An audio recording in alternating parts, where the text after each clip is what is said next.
Hi, I'm Allison Campbell, and today I've been thinking a lot about learning and how we learn.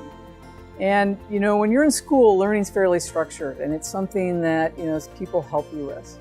What I've been thinking about is how we as scientists, once we're out of school and into our work environment, continually learn, and how that drive for learning is fostered and grows within us.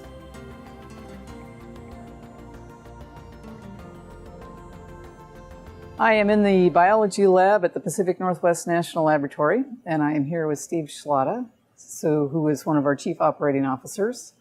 Can you tell me a little bit about yourself? Well, I grew up originally in the Los Angeles area, and I've been at P&L for over 25 years.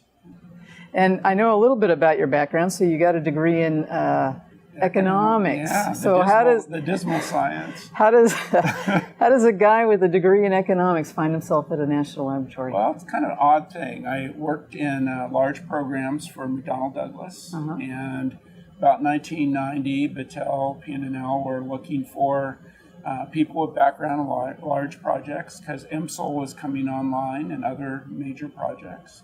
And so they were recruiting pretty heavily people that had backgrounds in large government project management. Yeah. And it was only over time that I sort of realized there was a larger mission here at P&L. Yeah. So you're teasing on something that I've been thinking about and very interested in, and that is the aspect of continuous learning. Yes. And I think you illustrate that through your career. So you were trained in economics. Yes. And then you get into project management in the national labs. So how do you approach continuous learning? And what advice do you have for people that are looking to get in new areas like yourself? Well, I think we all learn. Yeah. I mean, whether it's programming a TV or how to restring blinds at home. I mean, we're learning. Some of us better than others. We're learning all the time. Yeah. And it's a matter of continuing that inquisitive nature. So one of the things about learning that I think is interesting is how you can learn something in one application or environment and then not even realize how you can apply it to another. Sure. So you talked about starting here where you managed some projects, and then over time you managed a portfolio or collection of projects, right. And that portfolio grew with time. Yep. What was the role of others in helping you make that transition, the role of mentoring, your role in all of that?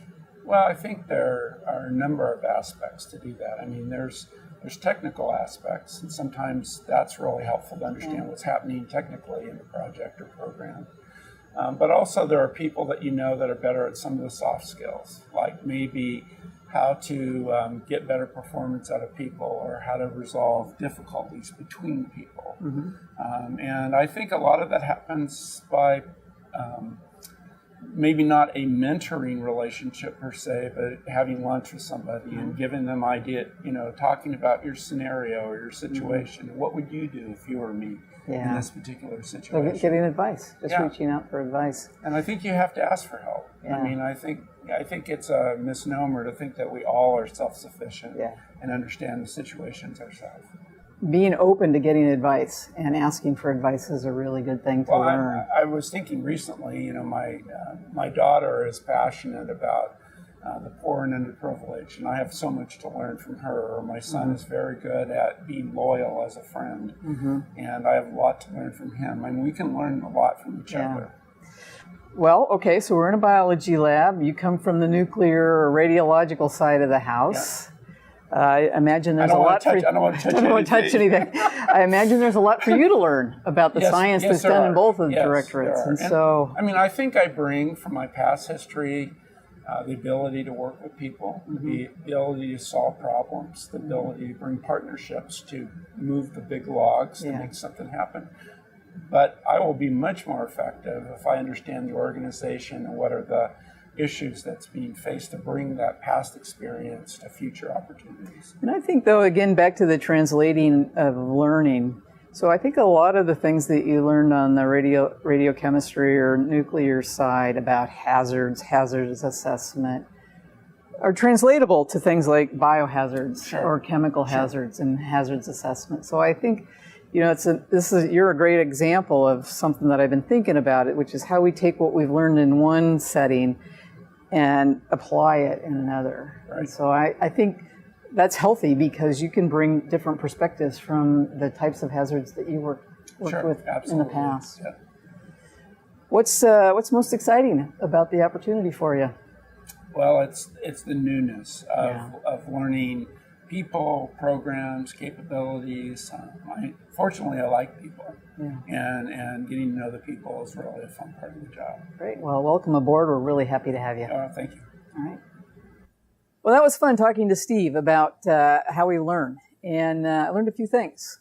Steve was in school educated in economics, and yet he has, through self-drive and motivation, learned about nuclear science and radiochemistry and the missions of the national laboratories and how to manage large projects. I also learned from Steve that you can learn from anybody, whether it's your kid or a colleague that you're having lunch with or a formal mentor. It really can be in any environment, and it doesn't have to be through any sort of structured relationship. The most important thing is that you want to learn and that you seek out opportunities to expand your knowledge about situations and take that natural curiosity that we have as scientists and use it to motivate for continued learning.